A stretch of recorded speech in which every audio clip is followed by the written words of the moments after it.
অৰুণজ্যোতি গগৈয়ে প্ৰথম দুলীয়াজানত খেলে, তাৰপিছত নাহৰকটীয়াত খেলে, তাৰপিছত খোৱাঙত আহে।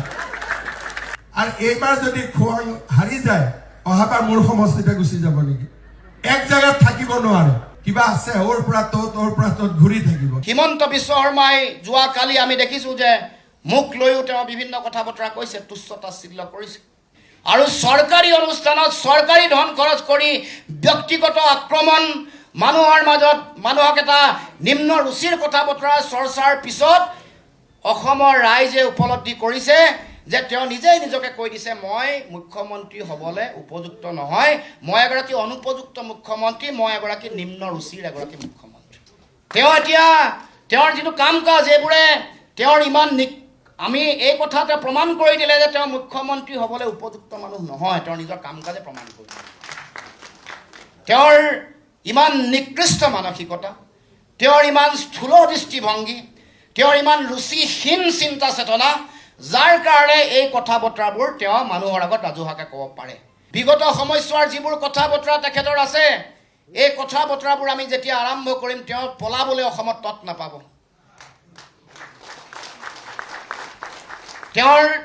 তেওঁ কেনেকৈ সদৌ অসম ছাত্ৰ সন্থাৰ পৰা বহিষ্কাৰ হ'ব লগা হৈছিল, কেনেকৈ তেওঁ গৈ ৰাতিৰ ভিতৰতে নিজক আপোচ কৰি কেনেকৈ কংগ্ৰেছত যোগদান কৰিলে, তাৰ আগত তেওঁ আলফাৰ নামত কি কৰিলে, ছদ্মবেশী আলফাৰ নামত কি কৰিলে, সেই সকলো কথা মানুহে জানে। তাৰ পাছত তেওঁ কেনেকৈ তেওঁৰ নিজৰ ক্ষমতাত থাকোঁতে কেনেকৈ দুৰ্নীতি লুই বাৰ্জাৰ কেলেংকাৰীৰ নাম তেওঁৰ নামত কেনেকৈ সাঙুৰি খাই পৰিলে, লুই বাৰ্জাৰ কেলেংকাৰী, সাৰদা কেলেংকাৰী, উত্তৰ কাছাৰ তেওঁ যি কেলেংকাৰী, এই কেলেংকাৰীত তেওঁৰ নাম সাঙুৰ খাই পৰাৰ পাছত তেওঁ কেনেকৈ নিজে পৰিত্ৰাণ পাবৰ কাৰণে বিজেপিত জঁপিয়াই পৰিলে, এই কথা অসমৰ ৰাইজে জানে। গতিকে আমি আগন্তুক দিনসমূহত মুখ্যমন্ত্ৰীৰ এই কথা বতৰা, আগন্তুক দিনসমূহত অসমৰ ৰাইজক এনেকুৱা ধৰণৰ নিম্ন ৰুচিৰ কথা বতৰা যদি আৰম্ভ কৰে, মুখ্যমন্ত্ৰীকো আমি কৈ থ'ব কৈছোঁ, আপোনাৰ কথা ক'লে আপুনি তৎ নাপাব। অচিনাকি মানুহৰ ৰাজনীতি, চিনাকি ৰাজনীতি কৰাৰ পাছতো আপুনি ব্যক্তিগত আক্ৰমণৰ যি লক্ষ্য কৰি লৈছে, যি ধৰণৰ নিম্ন ৰুচিৰ কথা বতৰা আৰম্ভ কৰি অসমৰ সমাজ আৰু গণতান্ত্ৰিক পৰিৱেশটো যিধৰণে বিনষ্ট কৰিব খুজিছে, ভাবিছে যে এই কথা বতৰাৰে বেলেগ এটা দিশত ডাইভাৰ্ট কৰিব পাৰিব ইছ্যু। আমাৰ যি মৌলিক কথা, সেই কথা বতৰাবোৰ আমি কেতিয়াও পাহৰি নাযাওঁ।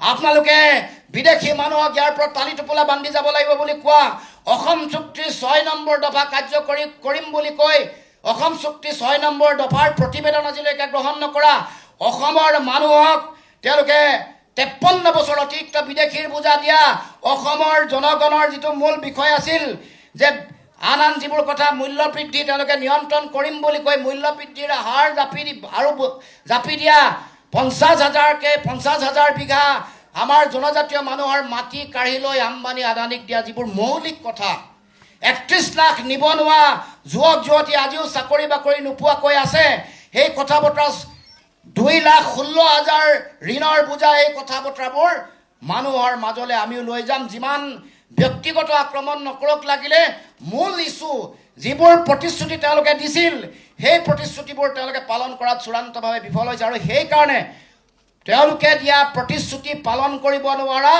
ব্যৰ্থতা ঢাকিবৰ কাৰণে এনেকুৱা ধৰণৰ তৰল স্থূল কথাৰ আলোচনাৰে মানুহক যাতে গোটেই সকলোকে ব্যস্ত কৰি ৰাখিব পাৰে, তাৰ কাৰণে এই কথা বতৰাৰ আশ্ৰয় লৈছে। কিন্তু আমি লক্ষ্যৰ পৰা বিচলিত হোৱা নাই, নহওঁ। আৰু সেইকাৰণে এনেকুৱা ধৰণৰ কথা বতৰাৰ মাজত সীমাবদ্ধ কৰি ৰাখিব খুজিলে তেওঁক সুধিব লাগে যে অসমৰ আটাইতকৈ ভাৰতবৰ্ষৰ 5খন উন্নত ৰাজ্যৰ ভিতৰত অসম হ'ব বুলি কৈছিল, হ'ল নে নাই হোৱা? আটাইতকৈ স্বাৱলম্বী হ'ম বুলি কৈছিল, তেওঁ সুধিব লাগে যে আপোনাৰ দিনত কিহত স্বাৱলম্বী হ'ল? চাউলত হ'ল নে মাছত হ'ল নে মাংসত হ'ল? উত্তৰ দিয়ক। আপোনালোকৰ দিনত এই বৃহৎ নদী বান্ধৰ আপোনালোকে বন্ধ কৰিম বুলি কৈছিল, বন্ধ কৰিলে নে আকৌ খুলিলে? এই কথা মানুহক 6 জনগোষ্ঠীৰ জনজাতিকৰণ নিৰ্বাচনৰ আগত দিম বুলি কৈছিল, দিব পাৰিব নে নোৱাৰিব? এই প্ৰশ্ন উত্থাপন কৰিব।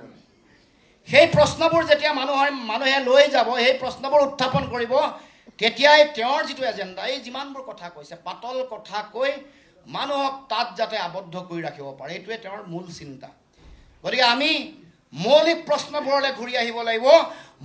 মূল কথাবোৰ, জনতাৰ যিবোৰ বিষয়, জনগণক ঠগ প্ৰবঞ্চনা কৰা, কৰ কাটলৰ বুজাই কুঁৱা কৰি পেলোৱা এখন সমাজ, মানুহে এতিয়া চাৰিওফালে ভয় ভাবুকি দি মানুহক যেনেকৈ তেওঁলোকে চাৰিওফালে বিভ্ৰান্ত কৰিব খুজিছে, চাৰিওফালে মানুহক এটা পৰিৱেশ সৃষ্টি কৰিব খুজিছে, সেই পৰিৱেশৰ পৰা উদ্ধাৰ পাবৰ কাৰণে আগন্তুক দিনসমূহত আমি এই বিষয়বোৰ জনতাৰ মাজলৈ লৈ গৈ তেওঁলোকৰ যোগেদি তেওঁলোকৰ এই যিটো জনবিৰোধী চৰকাৰৰ যিবোৰ নীতি, সেই নীতিবোৰ মানুহক যাতে সজাগ সচেতন কৰিব পাৰোঁ আৰু বিজেপিৰ বিৰুদ্ধে যাতে সকলোৱে ঐক্যবদ্ধভাৱে 2026 চনৰ নিৰ্বাচনত যাতে তেওঁলোকে জঁপিয়াই পৰিব পাৰে, তাৰ কাৰণে আমাৰ দলৰ সকলো কৰ্মকৰ্তাই সেই বিষয়বোৰ আমি সকলোৱে আগবঢ়াই লৈ যাব লাগিব। পাতল চিন্তা, স্থূল কথা বতৰাই যাতে আমাৰ ৰাজনৈতিক যিটো পৰিৱেশ, সেই পৰিৱেশটো যাতে বিনষ্ট কৰিব নোৱাৰে, তাৰ কাৰণে আমি সকলোৱে চিন্তা চৰ্চা কৰিব লাগিব বা সকলোৱে তেওঁলোকৰ এই ষড়যন্ত্ৰৰ জালখনত যাতে কোনেও ভৰি নিদিয়ে।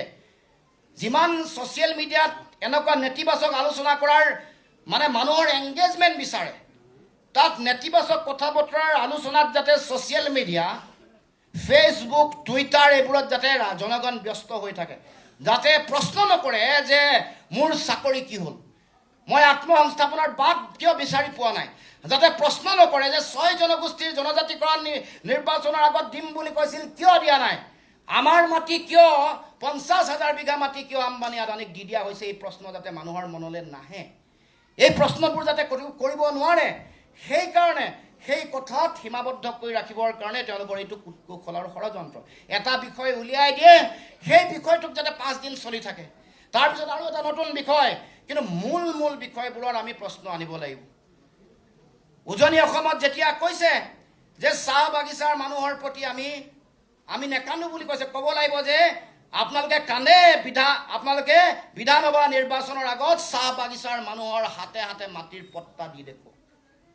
যিটো আমি দাবী কৰি আহিছিলোঁ, আমাৰ দাবী যে বিধানসভা নিৰ্বাচনৰ আগত চাহ জনগোষ্ঠীয় মানুহ, খিলঞ্জীয়া মানুহৰ হাতত যিসকলে বসুন্ধৰা 1, 2 আৰু 3ত মাটিৰ পট্টা বনাই, তেওঁলোকক পট্টা দি দেখুৱাওক।